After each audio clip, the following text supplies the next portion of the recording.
प्रतिज्ञा जुन उपभोक्ता समितिले तपाईसँग राखेको अपेक्षा पूरा गर्न सक्नु भयो?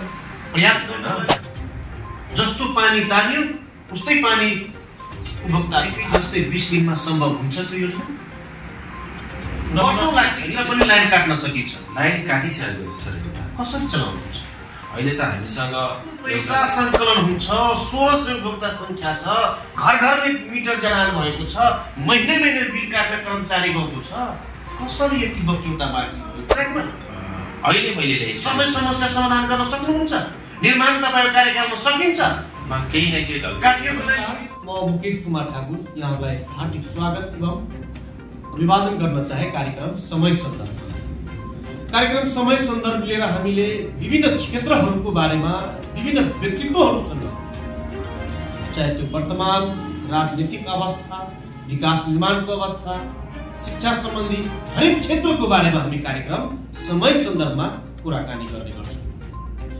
कार्यक्रम समय सन्दर्भ तपाईहरु हामीहरूलाई सुन्न सक्नुहुनेछ प्रत्येक आइतबार र सोमबार राति 8 बजेदेखि 8:45 बजेसम्म रेडियो धनुष 79.7 मेगाहर्ज, रेडियो स्वागतम 89 मेगाहर्ज र रेडियो ढल्केबर 91.3 मेगाहर्जबाट पनि हामीलाई सुन्न सक्नुहुनेछ। आज हामी कार्यक्रम समय सन्दर्भ लिएर धनुषा जिल्लाको मिथिला नगरपालिकामा यतिखेर आइपुगेका छौं र आज हामीले कार्यक्रम समय सन्दर्भ मार्फत धेरै जनताले चासो राखेका 1600 उपभोक्ताहरूले उपभोग गर्ने खानेपानीको बारेमा आज हामी विशेष कुराकानी गर्छौं। कार्यक्रम समय सन्दर्भमा तपाईहरुलाई जानकारी गराउँ खानेपानी तथा सरसफाई उपभोक्ता समिति ढल्केबर यतिखेर कस्तो किसिमको पानी पाइरहनु भएको छ, किनभने नेतृत्व फेरिएदेखि यताको अवस्था कस्तो छ, उपभोक्ताहरूले प्रश्न निरन्तर उठाइरहनु भएको छ।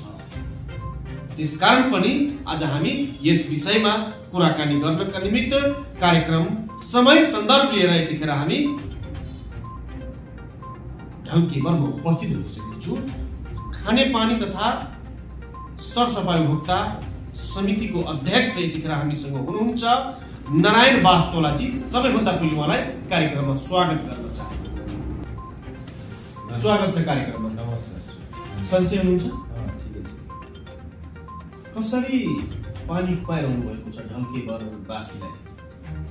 पानी मुख्यतया त 3वटा बोर्डिङ छ हाम्रो सिँचाइमा। 3वटा बोर्डिङबाट हामीले अहिले धाराको माध्यमबाट तपाईँ नेतृत्वमा आएको समय म यही वर्षको असार 2 गतेदेखि के उद्देश्यले काम मैले एउटै उद्देश्य राखेको छु। आजभन्दा 20औं वर्ष अगाडिदेखि सधैँ ढल्केबरमा पानीको समस्या हिजोका हामी जन्मिनुभन्दा अगाडि पनि ढल्केबरमा पानी चाहिँ नास्ता वा खाना नखाइकन पाइन्न भन्ने जुन सन्देश गएको छ त्यो सन्देशलाई चिर्नको निमित्त म पनि यही ठाउँमा जन्मेँ। मेरो पनि दायित्व कर्तव्य छ ढल्केबरलाई सुधार गर्ने भन्ने हिसाबले म ढल्केबरको त्यो उद्देश्य बोकेर ढल्केबर खानेपानीको नेतृत्व सम्हाल्न आएको। तर तपाईँ नेतृत्व त सम्हाल्नु भयो, तर तपाईँको जुन प्रतिज्ञा जुन उपभोक्ता समितिले तपाईसँग राखेको अपेक्षा पूरा गर्न सक्नु भयो? प्रयास गर्नु भयो? मुकेश सर, प्रयास मैले धेरै गरेको छु। हजुरले जनतासँग बुझ्न सक्नुहुन्छ, ढल्केबर वासीसँग बुझ्न सक्नुहुन्छ, उपभोक्तासँग बुझ्न सक्नुहुन्छ। 20औं वर्षदेखि पुरानो पाइपलाइन भएको खानेपानीलाई व्यवस्थापन गर्नु आफ्नो चुनौती छ। सँगसँगै मैले त आफूलाई भाग्यमानी पनि ठानेको छु। अहिले मैले म आउने बित्तिकै बुझेँ ढल्केबर खानेपानीको निमित्त कहाँ बाटाहरू छन् त, के खानेपानीमा बजेटै छुटिँदैन भन्ने हिसाबले विभिन्न निकायहरूमा गए। अहिले हामीलाई ढल्केबर वडा नम्बर 6 लगायतका 4-5वटा वडालाई ओभरहेड ट्याङ्क सहितको 30-40 करोडको बजेट सङ्घीय सरकारले पठाइसकेको छ। त्यसको सर्वे पनि ढल्केबरको नयाँ पाइपलाइनको लागि, नयाँ ट्याङ्की निर्माण 4,50,000 लिटरको नयाँ ट्याङ्की निर्माणको निमित्त हामी अगाडि बढिसकेका छौँ। छिटैभन्दा छिटै 2 महिनाभित्रमा हामी सम्झौता गरेर कार्य अगाडि बढाउँदैछौँ। होइन, तपाईँ बजेट ल्याउनु भयो, सहकार्य गरेर कुदेर, त्यसको लागि त तपाईँलाई धन्यवाद दिएकै हुन्। तर मेरो प्रश्न चाहिँ कहाँ थियो भनेर, जुन तपाईँको अध्यक्षता, तपाईँको नेतृत्वमा यो खानेपानी संस्था आइसकेपछि आम उपभोक्ताले के सोचेका थिए भने विकास त हुन्छ नै हुन्छ, तर हामी चाहिँ स्वच्छ पानी खाने खान्छौँ। त्यतातिर चाहिँ तपाईँको पहल भएन, त्यतातिर तपाईँको वर्क भएन। यो मैले भनेको होइन प्रश्न, यो धल्केबरको प्रायः पोषणमा सन्दर्भ उठेपछि आउँछ नि कुरा, मान्नुहुन्छ? सर, हुन सक्छ यो तपाईँको अन्डरग्राउन्ड पाइपलाइन सिस्टम हो। 20औं वर्ष अगाडिदेखि पाइपलाइन भएको छ होइन। पाइप फुट्ने अनि कति पाइपलाइन त हाम्रो नालाभित्र राखिएको छ। पाइप फुट्ने अनि नालाको पानी पनि पस्नु भएको छ, नभएको होइन। हेरिराखेको छु म, ती सबैलाई सुधार गर्ने प्रयास गर्दैछु। त्यसैको एउटा प्रयास भनेको नयाँ पाइपलाइन हो। त्यो ठुलो स्केलमा हाराले अब ढल्केबरको 4वटा वडामा यसको कार्यक्षेत्र हो होइन, सेवा क्षेत्र हो। त्यसलाई विस्तार गर्न केही समय त लाग्छ नि। पानी प्युरिफाइड भएन, जस्तो पानी तान्यो उस्तै पानी उपभोक्ताको धारामा गयो भन्ने कुराहरू छ। मुख्यतया बोर्डिङबाट आएको, ट्युबवेलबाट आएको पानीलाई हामीले चेक गर्दा योभन्दा अगाडि पनि ढल्केबरको पानी भनेको नेपाल अधिराज्यको दोस्रो शुद्धिकरण पानी भनेर रिपोर्ट आएको थियो। म आइसकेपछि मैले 3 चोटि लगातार यसको चेक पनि गरेँ। पानी पिउनको लागि योग्य भनेर हामीलाई रिपोर्ट दिइएको छ। उपभोक्ताहरूलाई म चाहिँ अनुरोध गर्छु, ढल्केबरको अहिले हामीले दिइरहेको पानी पिउनको लागि योग्य छ। होइन, अहिले योग्य छ, तर वर्षाको याममा पनि योग्य हुन्छ। झाडा लाग्ने, पखला लाग्ने, रुगाखोकी लाग्ने समस्या हो। अलिकति हाम्रो यो हजुरले सोचे जस्तो अलिकति पाइपलाइन होइन ढल्केबर खानेपानी उपभोक्ताको। जुन वडा नम्बर 10, वडा नम्बर 7 मिथिलाकै डाइरेक्ट खोलाबाट ल्याउने पानी, वर्षायाममा चाहिँ ढिलो पानी आउने, धमिलो पानी आउने इत्यादि हुन्छ। वडा नम्बर 6 को हकमा तपाईँको हामीले दिइरहेको ढल्केबर खानेपानीको हकमा यो चाहिँ डाइरेक्ट हाम्रो बोर्डिङबाट सप्लाई गर्ने पानी हो। यसमा सरले भने जस्तै 20 वर्ष अगाडि निर्माण भएका च्याम्बरहरू चाहिँ डुबानमा भएका लिक भएर चाहिँ तपाईँको दूषित पानी शुद्ध वा दूषित पानी चाहिँ प्रवेश गर्ने त्यो समस्या छ। त्यसको लागि चाहिँ हामीले प्रदेश सरकार डिभिजन खानेपानीबाट 2 किसिमको बजेट आइसकेको छ। एउटा च्याम्बर निर्माण गर्न भनेर यो यही वर्षै 2 महिना 3 महिनाभित्रै हामी छानबिन गरेर च्याम्बर चाहिँ हाइटमा जहाँ डुबान नपरोस् भन्ने हिसाबले च्याम्बरको लागि बजेट 3 लाख रुपियाँ छुटिसकेको छ भने ट्याङ्की पनि निर्माणको लागि 10 लाख रुपियाँ डिभिजन कार्यालयले। अहिले जुन ट्याङ्की छ यहाँसम्म, त्यो ट्याङ्कीमा पनि प्रब्लम छ भन्ने कुराहरू सुनेको छ। यो 40, 45, 50 वर्ष अगाडि निर्माण भइसकेको ट्याङ्की यो चाहिँ चुन्न लागिसकेको, रिपेयर योभन्दा अगाडि नगरिएको रहेछ। मैले डिभिजन कार्यालय खानेपानी डिभिजन कार्यालयसँग समन्वय गरिसके पश्चात यसलाई एकचोटि रिपेयर गरेपछि 20 वर्ष यसको आयु थप हुन्छ, गर्नुहोस् भन्ने हिसाबले नै हामी अगाडि बढेका छौँ। अब छिट्टै हामी जाडो महिना पनि आयो, पानी कम चाहिन्छ, पाइपलाइन अर्को व्यवस्थापन गरेर यसको रिपेयरको लागि 20 दिन पानी ट्याङ्कीबाट बन्द गर्दैछौँ। कहिले बन्द गरिदिन्छ 20 दिन पानी? यो 1 महिनाभित्रमा हामी गरिसक्छौँ। मार्चमा बन्द हुन्छ? हुन्छ। त्यसको विकल्प के छ? यसलाई डाइरेक्ट पाइपलाइन गरिदिएर उहाँहरूलाई अहिले दिइरहेको पर्याप्त पानीभन्दा केही कम हुन्छ, तर हामी दोस्रो विकल्प व्यवस्थापन गरेर यसको हामी मर्मतको लागि अगाडि बढिसकेका छौँ। माघ महिनाभरिमा मर्मत सम्पन्न भएर फागुनदेखि चाहिँ हामी ट्याङ्कीबाट पनि वितरण गर्न सक्छौँ। तपाईँले भनेकै जस्तै 20 दिनमा सम्भव हुन्छ त्यो योजना? वर्षौँ लाग्छ नि त्यसमा त। मुकेश सर त्यस्तो होइन रहेछ मैले बुझ्दाखेरि। त्यसलाई चाहिँ रिपेयर गर्नको लागि पाइप के अरे मास व्यवस्थापन गरेर दोस्रो फेजको काम गर्नुभन्दा अगाडि नै त्यसको सबै पहिलो फेजको कामहरू सक्ने अनि पानी बन्द गरेर भित्री निर्माणका कामहरू गर्ने। मलाई जहाँसम्म लाग्छ म आफै सतर्क छु यो केसमा। मैले भनेकै समयको 2-4 दिन तलमाथि हुन सक्ला कहिलेकाहीँ नत्र सम्पन्न गर्न सक्छु भन्ने मलाई हिम्मत लागेको छ। यो सक्नुहुन्छ सर। अब 4,50,000 लिटर क्षमताको ट्याङ्की बनाउने कुरा गर्नुभयो।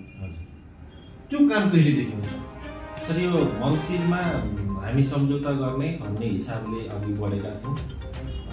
यो दुर्भाग्य भन्नुपर्छ, रमेश कुमार मण्डल भन्ने हाम्रो डिभिजन प्रमुख सर हुनुहुन्थ्यो सङ्घको, उहाँको सरुवा भयो र अहिले सिराको एकजना सर आउनुभएको छ सरुवाबाट। त्यो कारणले गर्दा 2 महिना उहाँहरूको सरुवाबाट जाने र आउने क्रम बाँकी र केही ढिलो भयो। अब छिट्टै सम्झौता फाइनल गरेर हामीले यो खानेपानीभित्र अहिले भइरहेको ढल्केबर खानेपानीको नाममा रहेको जग्गाभित्र निर्माण गर्न जग्गा अपुग रहेछ। त्यो हिसाबले हामीले 5 कट्ठा जग्गा अन्य क्षेत्रमा खोजेका छौँ। यसकै वरिपरि 500 मिटरको भित्रमा जुन अझ हाइट नै होस् र पानी दिनको लागि चाहिँ सजिलो होस् भन्ने हिसाबले हामी जग्गा पनि खोजेका छौँ। त्यो जग्गा खानेपानीले खरिदै गर्नुपर्छ वा ऐलानी जग्गा खोजेर 1-2वटा ऐलानी जग्गा पनि हेरेका छौँ। नगरपालिकासँग समन्वय गरेर हामी त्यो ठाउँमा निर्माण गर्ने कोसिस गरिरहेका छौँ, जसको लागि हामीले सर्वे पनि गरिसकेका छौँ र कुन क्षेत्रमा पानी पर्याप्त छ भनेर सरकारले कुन क्षेत्रमा छ पर्याप्त आज भनिदिनुहोस् न। कमसेकम मिथिला नगरपालिकाका जनताले पनि थाहा पाउँछ। सर, हामीले ट्याङ्की निर्माण गर्नुपर्ने ठाउँ यही वडा नम्बर 6 लाई रोजेका छौँ।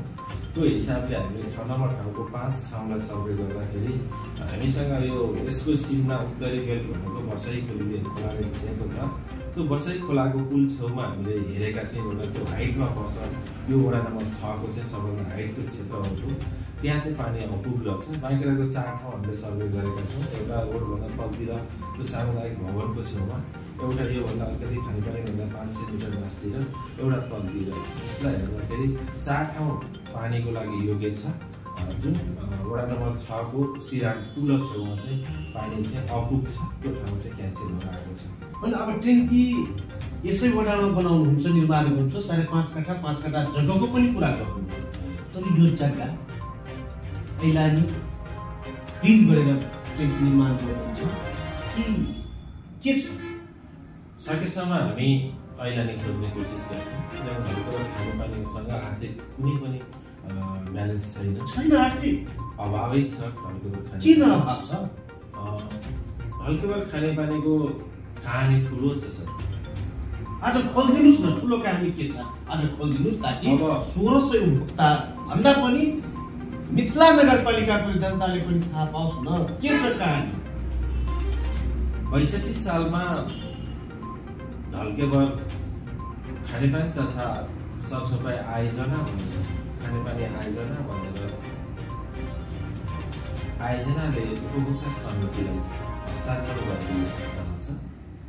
62 सालदेखि आजसम्म सञ्चालन गर्ने क्रममा समितिका साथीहरूले मुख्यतया विद्युतकै तपाईँको 1 करोड 3 लाख रुपियाँ ड्युज लाग्नु भएको छ। विद्युत बिल 1 करोड प्लस हामीसँग तिर्नुपर्ने छ। अहिले तिर्नुपर्ने रकम नेपाल सरकारको, नेपाल विद्युत प्राधिकरणको जतिखेर पनि लाइन काट्न सकिन्छ। लाइन काटिसकेको छ। कसरी चलाउनुहुन्छ? अहिले त हामीसँग एउटा लाइन मात्रै छ, त्यसैले हामीले चलाएका छौँ। हामीसँग ढल्केबर खानेपानी उपभोक्ता समितिको नाममा एउटा र एउटा ढल्केबर खानेपानी आयोजनाको नाममा अर्को मिटर, 2वटा मिटर सञ्चालन नरहेछ। योभन्दा अगाडि म आउनुभन्दा अगाडि नै फागुन महिनामा जसको बिल चाहिँ 79-80 लाख रुपियाँ भइसकेपछि नेपाल विद्युत प्राधिकरणले लाइन काटिसकेको छ। अनि यत्रो पैसा सङ्कलन हुन्छ, 1600 उपभोक्ता सङ्ख्या छ, घर घरमै मिटर जडान भएको छ, महिने महिने बिल काट्ने कर्मचारी गएको छ। कसरी यति बक्युता बाँकी भयो तिर्न? त्यसको एनालाइसिस हामी गर्दैछौँ सर। असुली गर्न बाँकी छ। असुली गर्न बाँकी पनि मैले जिम्मामा लिँदा 29 लाख रुपियाँ पैसा उपभोक्तासँग असुली सक्नुभयो? म अस्ति गर्दैछु सर। र कति सक्नुभयो? मैले अडिट पनि गराएँ, आन्तरिक अडिट पनि गराएँ, बाह्य अडिट पनि गराएँ। अडिट गराउँदाखेरि हाराहारी कर्मचारीको नाममा 18 लाख रुपियाँ बगौता उहाँहरूसँग जिम्मा पनि देखेँ। कर्मचारीको तिर्न पर्ने पनि पैसा बाँकी छ। कर्मचारीले धल्केबर खानेपानीको पैसा लिएर उहाँहरूले नै आफूले प्रयोग गरेको पनि पाउनुभयो। कर्मचारीको नाममा पैसा लिएर समितिले आफै प्रयोग गरेको पाउनुभयो? समितिले प्रयोग गरेको भन्नु, अधिकारीले? कर्मचारी उपभोक्तासँग पैसा लिएर कर्मचारीले लिएको पाइयो। अडिट रिपोर्टमा पनि मैले देखाएको छु। र त्यो रकम पनि म धन्यवाद दिन चाहन्छु कर्मचारी साथीहरूलाई। उहाँहरूले मैले अडिट रिपोर्टमा देखाए अनुसारको पैसा पनि मैले दिएको डेटमै उहाँहरूले भुक्तानी गरिसक्नु। अहिले मैले हाराहारी 18 लाख रुपियाँ थियो र संस्थाको अरू रकम गरेर 23 लाख रुपियाँ पैसा आजको डेटमा मसँग ब्याङ्क ब्यालेन्स छ।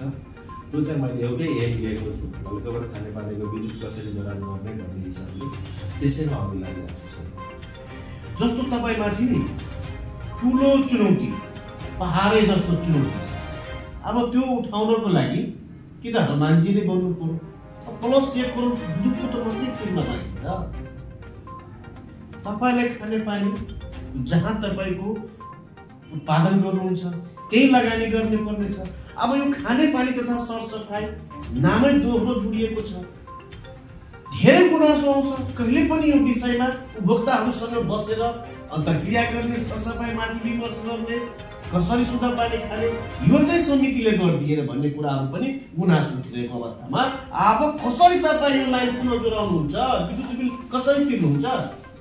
सर, मैले लगभग एउटा लाइनमा धल्केबर खानेपानीलाई लगिसकेको छु। सरले अगाडि नै भन्नुभयो 6 महिनासम्म के गर्नुभयो भन्ने कुराको प्रश्न पनि राख्नुभयो। म 6 महिनामा म अरू संस्थासँग पनि आबद्ध छु। भए तापनि एकदमै धल्केबर खानेपानीको भविष्य कसरी व्यवस्थापन गर्ने मैले प्लस 1 करोड त तिर्नै बाँकी छ, लाइन काटिएको छ। मैले व्यवस्थापन गर्दैछु सर। त्यही भएर जनताले 1600 उपभोक्ताले युवालाई दिनुपर्छ, सक्षमलाई दिनुपर्छ, इनर्जेटिकलाई दिनुपर्छ भन्ने उद्देश्यले तपाईँले यहाँ ल्याएको मान्नुहुन्छ त? सर, म त धल्केबर उपभोक्ताजीहरूलाई चाहिँ धन्यवाद दिन चाहन्छु। मैले पनि इच्छा राखेको हो धल्केबर खानेपानी, म पनि यहीँको जन्म, यही ठाउँमा यही बाटोमा हुर्केँ। धल्केबरमा जहिले पनि खानेपानीको समस्या भन्ने प्रश्न आउँछ। त्यस प्रश्नको समाधान चाहिँ हामीले केही न केही साथ दिनुपर्छ, मेरो पनि दायित्व हो भन्ने हिसाबले एकचोटि आफै गएर काम गर्नु न त भनेर धल्केबर खानेपानीमा आबद्ध भएँ। त्यो भएअनुसारै भए यहाँका उपभोक्ताले, जनताले रुचाउनुभयो, दिनुभयो, अहिले सम्हालिराखेको छु। 6 महिना मैले बिताएँ। मैले सबै कुरा जनता माझमा लान सकेको त छुइनँ। तपाईँहरूको मिडिया मार्फतै के भन्छु, आज तपाईँ हाम्रो मध्य प्रदेशकै कुरा गर्दाखेरि सबैभन्दा लोकप्रिय कार्यक्रम, धेरै रेडियोले प्रसारण गर्ने कार्यक्रम, धेरै नेपाली जनताले हेर्ने कार्यक्रम समय सन्दर्भमा हुन्छ। भन्नुहोस् आज मैले अघि हजुरलाई पनि भनिसकेँ, एउटा ट्र्याकमा एउटा यो कार्यक्रममा ल्याउन सक्नुहुन्छ त? ट्र्याकमा अहिले मैले सबै समस्या समाधान गर्न सक्नुहुन्छ? निर्माण तपाईँको कार्यक्रममा सकिन्छ? मुकेश सर, मैले हजुरलाई आज आशा गर्छु धल्केबर भाषीको लागि पनि, धल्केबरको लागि पनि म यो 5 वर्ष मेरो कार्यकालमा केही न केही काटिएको लाइन जोडिन सकिन्छ। धल्केबर खानेपानीलाई केही न केही दिएर जान्छु। काटिएको लाइन त मुकेश सर म 2 महिनाभित्रमा जोडिदिनुहुन्छ। कहाँबाट जोड्नुहुन्छ? म 2-3 चरणमा काठमाडौँमा विद्युतका प्रशासकीय कुलमानजीसँग पनि भेटिसकेँ। के उहाँसँग पाउनुभयो आश्वासन? के पाउनु? यो मैले अहिले के हेरिरहेको छु भने धल्केबर खानेपानीको 1 करोड 3 लाख रुपियाँ पैसा विद्युत महसुल, 26 लाख रुपियाँ खर्च गरेर 1 करोड 29 लाख रुपियाँ पैसा तिर्नुपर्नेछ। मैले अहिले नेपाल विद्युत प्राधिकरणसँग धल्केबर खानेपानीको हो, यो चाहिँ समुदायले खाने चिज हो, प्रयोग गरेको हो, हरजना छुट गरिदिनुहोस् भन्ने मागेको मैले निवेदन पेश गरेको छु। त्यो चाहिँ मन्त्री परिषद सँगसँगै त्यहाँको समिति हो, विद्युत प्राधिकरणको समितिले निर्णय गर्नुपर्ने रहेछ। त्यसैको पहलमा लागेको छ। छिट्टै त्यो यदि घरजना मिना भएछ भने ढल्केबारवासीको लागि सबभन्दा ठुलो राहत हुनेछ। र मैले अर्को माग गरेको छु, 3 वर्ष किस्ता बनाइदिनुहोस् भनेको छु। त्यो पाइँदो रहेछ। 25% अहिले भुक्तानी गरिसकेपछि 3 वर्ष किस्ता गर्न पाइँदो रहेछ। त्यो भनेको हाराहारी मैले 3 लाख रुपियाँ महिनाको तिर्नुपर्छ। अहिले मैले 32 लाख रुपियाँ पैसा पे गर्नुपर्छ। मसँग अहिले पैसा ब्याङ्कमा 23 लाख रुपियाँ पैसा जम्मा गरिसकेको छु र बाँकी रहेको 7-8 लाख रुपियाँ पैसा मेरो जम्मा हुन बाँकी छ। यो 10 पटक दिनको मेरो टार्गेट हो, म पुरा गर्दैछु। सक्नुहुन्छ? कर्मचारी व्यवस्थापन छ, प्रशासनिक छ, सबै कुरो गरेर पनि तपाईँ 29 लाख रुपियाँ सक्नुहुन्छ जम्मा गर्न? मैले टार्गेट लिएको छु सर। के घाटामा छ भनिदिनुहोस् न। आज खानेपानी संस्था घाटामा छैन अहिलेको कन्डिसनमा। यो विगतको समितिहरूले थुपारिदिएको लोन हो, कर्जा हो। मैले त्यसरी पनि भनिनँ सर, होइन। अब चलाउने आफ्नो तरिका हुन्छ, होइन, आफ्नो सिस्टम हुन्छ। तर मलाई जहाँसम्म लाग्छ हिजोको समितिले राम्रोसँग एनालाइसिस गरिदिनु भएको थियो भने आज यो 1 करोड 26 लाख 1 करोड 29 लाख रुपियाँ पैसा ढल्केबार खानेपानीको नाममा ढल्केबारवासीको नाममा लिनु हुँदैन थियो।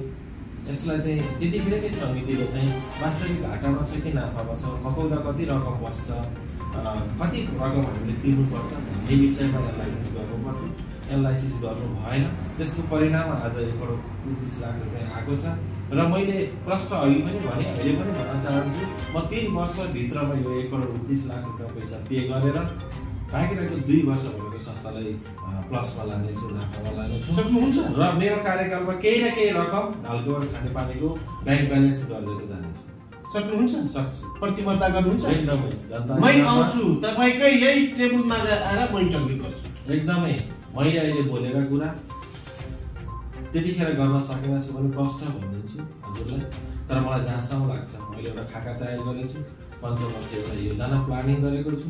म साधारण सभामा बोलेर जान्छु, जनतासँग बोलेको आज तपाईँको मिडिया मार्फत दिएको मेरो बाचा म पुरा गरेर देखाउँदैछु। आज एउटा अर्को बाचा गरिदिनुहोस् न। यो 1600 भुक्ताको तर्फबाट मैले तपाईँलाई बाचा गर्न लगाएँ।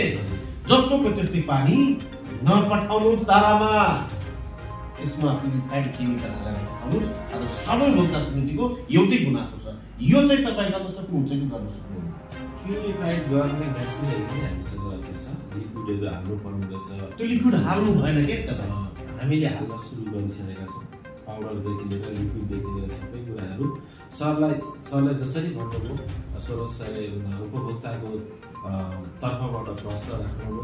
उपभोक्तालाई साँची राखेर हजुरको मिडिया मार्फत भन्छु, ढल्केबारमा शुद्ध पानी पिउनको निमित्त, ढल्केबारमा पानीको व्यवस्थापन गर्नको निमित्त नै यो समिति आएको हामीले चासो दिएका हौँ। हजुरसँग गएको बाचा हामी पुरा गर्छौँ। थ्याङ्क यू सो मच समय दिनुभयो कार्यक्रममा, त्यसको लागि तपाईँलाई आदरणीय श्रोता दर्शकबिन, तपाईँहरूलाई जानकारी गराउँ, आज हामी खानेपानी तथा सरसफाई उपभोक्ता समिति ढल्केबारमा मिथिला नगरपालिका, जो कि मध्य प्रदेशकै राजधानीको कनेक्टिभिटी जोड्ने एउटा महत्त्वपूर्ण ठाउँ पनि हो ढल्केबार। मेचीदेखि महाकालीसम्मको लामो राजमार्ग पनि, ऐतिहासिक राजमार्ग पनि ढल्केबार छोएर गएको हुनाले पनि आज 1600 भोक्ता भएको खानेपानी तथा सरसफाई उपभोक्ता समितिमा जनगुनासोहरू आइरहँदा हामी यसै संस्थाका, यसै भोक्ता समितिका अध्यक्ष नारायण वास्तोलासँग यावत विषयमा कुराकानी। उहाँले भन्नुभयो प्लस 1 करोड रुपैयाँ तिर्न बाँकी छ, लाइन काटिएको छ, पाइपलाइन मर्मत भन्दा पनि अब नयाँ जडान गर्ने उहाँको योजना छ। उहाँले संघ सरकारसँग पहल गरेर, प्रदेश सरकारसँग पहल गरेर, वडासँग पहल गरेर अब छिट्टै 20 दिन पानी अवरुद्धै त नभनौँ, तर थोरै मात्रामा पानी पठाएर भए पनि हामी यो काम छिट्टै सुचारू गर्छौँ, सम्पन्न गर्छौँ भन्ने पनि उहाँले प्रतिबद्धता लिनुभएको छ। मलाई विश्वास छ, किनभनेको यो उपभोक्ता समिति आम नागरिकले उपभोग गर्ने पानी भनेको महत्त्वपूर्ण जीवन। पहिलो चोटि पानी नभए कुनै पनि जीव बाँच्न गाह्रो हुन्छ। त्यसमा पनि स्वच्छ पानी चाहिएको छ नेपाली जनतालाई। मिथिला नगरपालिकाको जनतालाई स्वच्छ पानी चाहिएको छ। म त भन्छु यसमा जुन तिर्नु पर्ने प्लस 1 करोड रकम छ नेपाल विद्युत प्राधिकरणको, स्थानीय सरकारले पनि चासो लिनुपर्छ। आखिरमा उहाँले पनि त यहीका जनतालाई शिक्षा स्वास्थ्य लगायतको विषयमा प्रतिबद्धता गर्नुभएको छ नि। त्यसकारण पनि नगर प्रमुखजी म आफै तपाईलाई आग्रह गर्न चाहे, यो खानेपानी संस्थानलाई माया गर्नुस्। यो तपाईकै प्रतिबद्धता भित्रको हो, तपाईकै क्षेत्र भित्रको, तपाई सरकार प्रमुख हुनुहुन्छ र यहाँको जनताको समस्यालाई सम्बोधन गर्नुस् भन्दै आजको हाम्रो कार्यक्रम हेरेर सुनेर साथ दिनुभएकोमा तपाई सम्पूर्ण श्रोता र दर्शकवृन्दलाई म हार्दिक धन्यवाद गर्दै आजको यस कार्यक्रम बिदा लिनुभन्दा पनि पहिले तपाईहरुसँग मैले एउटा आग्रह गर्न चाहे, हाम्रो कार्यक्रम तपाई नियमित रूपमा रेडियो स्वागतम 89 मेगाहर्ज, रेडियो ढल्केबर तपाईहरुलाई भनौं 91.3 मेगाहर्ज र रेडियो धनुष 99.7 मेगाहर्ज धनुषाधामबाट तीनवटै रेडियोबाट एउटै समयमा हामीलाई एकैसाथ सुन्न पनि सक्नुहुनेछ। त्यसकारण पनि यदि तपाईको गाउँमा, तपाईको जिल्लामा, तपाईको घरमा, छिमेकमा कुनै किसिमको समस्या छ भने हामीलाई सम्पर्क गर्नुस्। हामी तुरन्त तपाईको समस्या उजागरप्रति प्रतिबद्ध रहनेछु भन्दै आजको यस कार्यक्रमबाट बिदा चाहन्छु। नमस्कार, धन्यवाद।